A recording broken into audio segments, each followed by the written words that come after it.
बाद भुज में भी भव्य रोड शो निकाला। इस रोड शो में भारी भीड़ उमड़ी। रोड शो के दौरान लोग हाथों में तिरंगा झंडा लिए हुए नजर आए।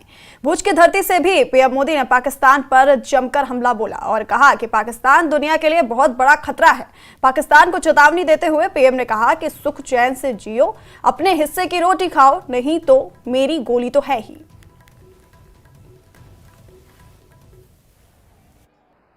मैं पाकिस्तान के बच्चों को कहना चाहता हूं, ये आपके हुक्मनारा, ये आपकी सेना आतंकवाद के साए में पल रही है।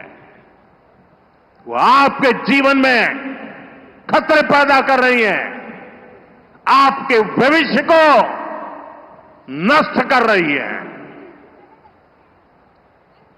आपको अंधेरे में धकेल रही है। पाकिस्तान को आतंक की बीमारी से मुक्त करने के लिए पाकिस्तान के अवाम को आगे आना होगा, पाकिस्तान के नौजवानों को आगे आना होगा।